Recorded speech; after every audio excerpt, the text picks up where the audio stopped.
성도님들 안녕하십니까? 오늘은 4월 마지막 4월 30일 금요일입니다. 오늘 함께 나눌 말씀은요. 구약 671쪽 역대하 12장 9절에서 마지막 16절까지입니다.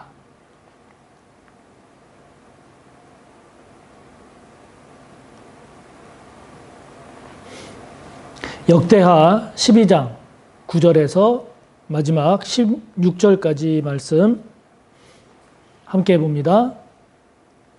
애굽왕 시삭이 올라와서 예루살렘을 치고 여호와의 전 보물과 왕궁의 보물을 모두 빼앗고 솔로몬이 만든 금 방패도 빼앗은지라. 르호보암 왕이 그 대신에 노수로 방패를 만들어 국문을 지키는 경호 책임자들의 손에 맡김에 왕이 여호와의 전에 들어갈 때마다 경호하는 자가 그 방패를 들고 갔다가 경호실로 도로 가져갔더라. 르호보암이 스스로 겸비하였고 유다에 선한 일도 있으므로 여호와께서 노를 돌이키사 다 멸하지 아니하셨더라. 르호보암 왕은 예루살렘에서 스스로 세력을 굳게 하여 다스리니라. 르호보암이 왕위에 오를 때에 나이가 41세라.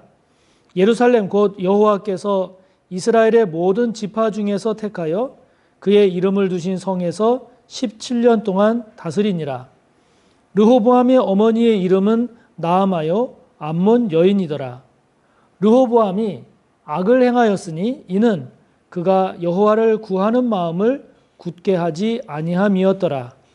르호보암의 처음부터 끝까지의 행적은 선지자 스마야와 선견자 이또의 족보책에 기록되지 아니하였느냐.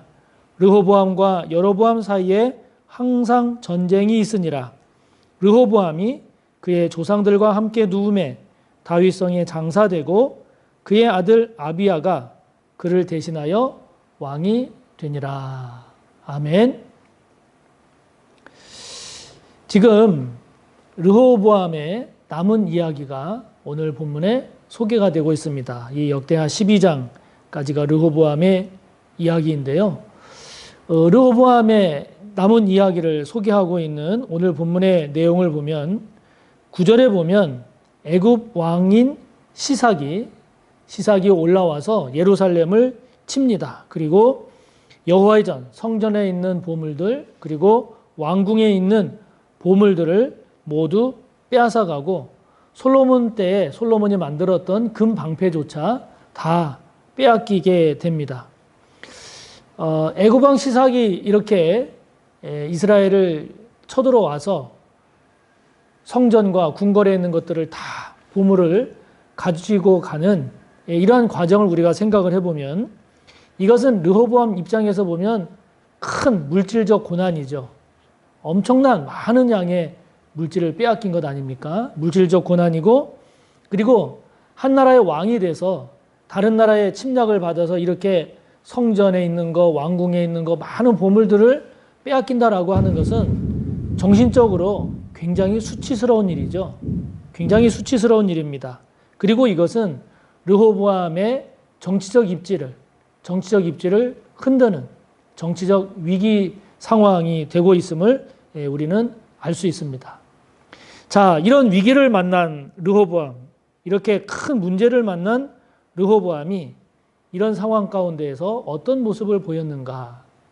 오늘 12절을 보면 르호보암이 스스로 겸비했다 그랬습니다.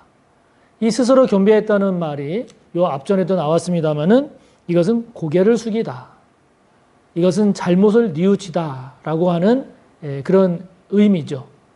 르호보암이 애굽 왕 시삭이 이렇게 예루살렘에 올라와서 예루살렘을 치고 성전과 왕궁에 있는 그 많은 보물들을 빼앗아가는 이러한 고난을 겪으면서 또 이런 큰 문제를 만나면서 르호보암이 이럴 때 보여준 모습이 스스로 겸비했다 한 거죠.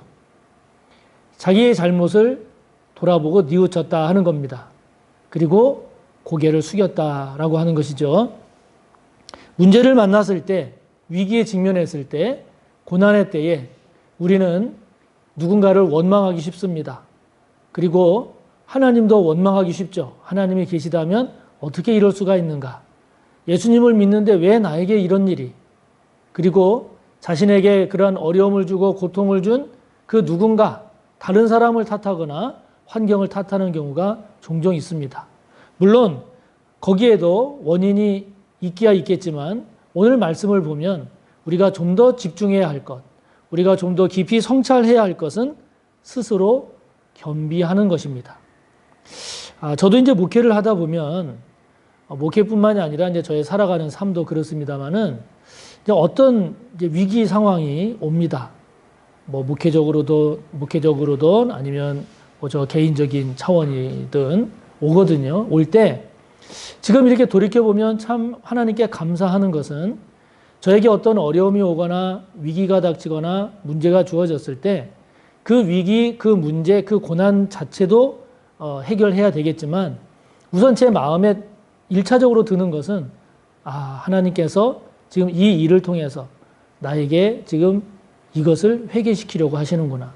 아직도 정신 차리지 못하고 있는 나의 이런 부분을 하나님께서 이런 일들을 통해서 깨우치시는구나 라는 생각을 갖게 한다는 것입니다.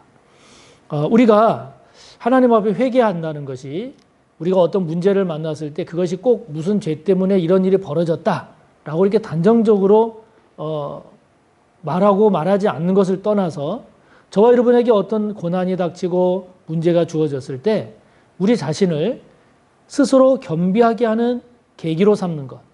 저와 여러분에게 닥친 고난, 문제, 어려움 그것을 단순히 원망하거나 불평하거나 낙담하거나 절망하거나 모든 것을 포기하거나 이러한 것으로 삼지 않고 그러한 것들을 저와 여러분을 겸비하게 하는 데에 고개 숙이게 하는데 잘못을 뉘우치게 하는 그런 계기로 삼는다면 그것은 하나님께서 기뻐하시는 일이다 생각이 듭니다. 왜냐하면 성경을 쭉 보면 그렇게 고난과 문제 앞에 겸비한 자를 오늘 르호보암의 경우에도 하나님께서 그렇게 응답하시지만 은혜를 베푸신단 말이죠.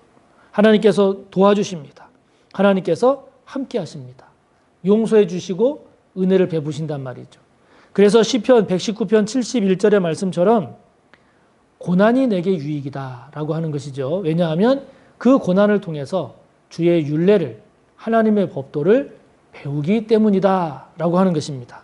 자, 저와 여러분의 신앙과 삶을 돌이켜볼 때 저와 여러분이 스스로 겸비할 그러한 모습은 무엇입니까? 저와 여러분에게 닥친 문제, 고난, 그것을 단순히 고통스럽다, 어렵다, 억울하다, 분하다 이렇게만 생각하고 계십니까? 아니면 그것을 하나님 앞에서 저와 여러분이 스스로 겸비하는 그런 계기로 삼고 계신가요? 저와 여러분 모두가 단순히 문제와 고난을 고통과 어려움에 그치지 않고 저와 여러분에게 영적, 육적 유익이 되는 그렇게 지혜로운 저와 여러분이 꼭 되시기를 바랍니다.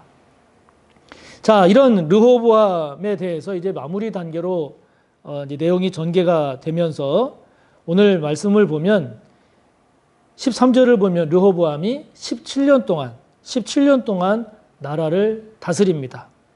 이 17년 동안 나라를 다스린 것에 대한 총평이 어떻게 나오는 거 아니에요? 14절을 보면 르호보암이 악을 행했다. 이렇게 르호보암의 17년 그 재위 기간을 평가를 합니다. 악을 행했는데 그 악을 행한 구체적인 내용이 뭐냐? 그가 여호와를 구하는 마음을 굳게 하지 않았다 하는 것이죠.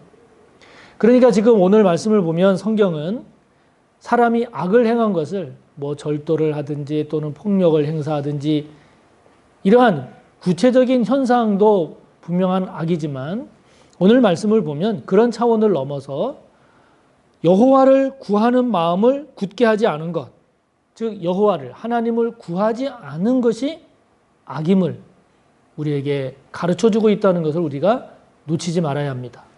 여기 여호와를 구하지 않는다라고 할 때에 이 구하다라고 하는 히브리어를 찾아보면 다라쉬라고 하는 단어를 썼습니다.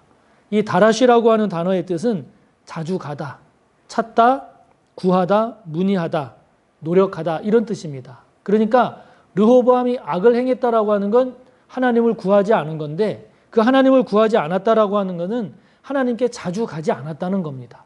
하나님께 묻지 않았다는 겁니다. 하나님을 찾지 않았다는 겁니다. 하나님을 의지하지 않았다는 것이죠. 그게 악이라는 겁니다. 그래서 여호와를 구한다라고 하는 것은 하나님을 의지하고 저와 여러분에게 닥친 문제를, 그 문제를 그분에게서, 하나님에게서, 주님에게서, 말씀 속에서 해답을 찾는 것, 그것이 바로 여호와를 구하는 거죠. 자, 악에 대한, 죄악에 대한 이해를 저와 여러분이 새롭게 하시기를 바랍니다. 누군가를 때리고 거짓말을 하고 물건을 훔치고, 이것은 분명한 죄악이지만 보다 더 깊은 의미의 우리가 놓치지 말아야 할 그 악에 대한 개념이 하나님을 구하지 않는 것이라는 거죠. 주님을 찾지 않는 것이라는 겁니다. 말씀 속에서 저와 여러분에게 닥친 문제와 고난의 해답을 구하지 않는 것, 그냥 내 마음 내 뜻대로 해석하고 행하려고 하는 것, 그것이 악임을 오늘 말씀을 통해서 우리가 깨달아야 된다 하는 것이죠. 자, 저와 여러분 얼마나 주님을 잘 찾고 계십니까? 저와 여러분에게 닥친 문제, 고난, 이것을 어떻게 답을 구하고 있습니까? 주님과의 관계에서 답을 구하고 계십니까? 말씀 속에서 그 답을 찾고 계시나요? 하나님에게서, 하나님 앞에서 그 문제와 고난의 답을 찾아가고 계십니까? 저와 여러분 모두가 르호보암처럼 악을 행하지 않고 하나님을 구할 줄 아는 저와 여러분이 꼭 되시기를 바랍니다. 그러면서 이제 마지막으로 르호보암이 죽는다는 르호보암의 죽음의 내용을 전하고 있습니다. 르호보암이 죽어서 다윗성에 장사되고 그 아들이 이제 대신 왕이 됐는데요. 15절을 보면 르호보암이 죽었을 때 르호보암에 대한, 르호보암이 살아있을 때의 그 한마디로 표현한 내용이 이렇습니다. 르호보암과 여로보암 사이에 항상 전쟁이 있으니라. 그러니까 사람들은요, 르호보암 생각을 하면, 아이고, 그 양반 왕이었을 때 늘 여로보암하고 싸웠어. 이것이 제일 먼저 떠오른다라고 하는 거죠. 여러분, 우리의 인생은 한 가지 사건, 문제만이 아니지 않습니까? 우리의 인생 속에는 여러 가지 사연들이 있습니다. 많은 이야기들이 있고 많은 다양한 사건, 사고들이 우리의 인생 가운데 우리의 삶을 채우고 있죠. 그런데 우리가 이제 이 세상에서의 삶을 다 하고 사람들이 우리의 인생을 이야기할 때, 우리의 삶을 평가할 때, 아유, 그 이호성 목사님 계실 때는 이러이러했어. 한마디로 이야기할 수 있다라고 하는 거죠. 르호보암의 경우에는 아이고, 그 양반 왕위에 있을 때 늘 여로보암하고 싸웠어. 이게 르호보암에 대한 평이란 말이죠. 자, 그렇다면 저와 여러분의 삶을 사람들이 한마디로 평가를 해준다라고 하면 어떻게 평가되기를 원하십니까? 그렇게 평가되기를 원하시는 바람직한 그 평가의 모습이 저와 여러분의 삶이 꼭 되시기를 바랍니다. 저도 이렇게 서호교회에서 목회를 하면서 이 말씀을 묵상하면서 그런 소원 품어봅니다. 제가 서호교회에서 목회를 하고 이제 나중에 은퇴를 하고 이 세상을 떠났을 때 우리 서호교회 성도님들이 이호성 목사님 담임 목사로 있을 때 우리 교회가 은혜가 있었어. 그 소리를 듣기를 저는 원해요. 그분이 목회하실 때 성도들이 함께 했어. 하나가 되기 위해서 힘썼어. 그렇게 평가되기를 원합니다. 그리고 그때 교회가 부흥했어. 이렇게 하나님께서 저의 서호교회에서의 목회 기간에 대해서 나중에 사람들이 이야기할 때 은혜가 있었다. 또는 모든 이들이 함께 했다. 또는 부흥했다. 이렇게 한마디로 이야기되면 얼마나 좋을까 하는 그런 소원을 갖습니다. 저와 여러분, 우리의 개인적인 삶도 그렇고 가정도 그렇고 한마디로 표현된다면 어떻게 표현되기를 원하시나요? 그것이 바람직한 좋은 복된 내용이라고 한다면 그렇게 되기를 기도하고 또 그렇게 될 수 있도록 힘써 간구하고 살아가는 저와 여러분이 꼭 되시기를 바랍니다. 함께 나눈 내용 말씀을 생각하며 기도하시고 또 또 여러분의 기도를 이어가시기 바랍니다. 감사합니다.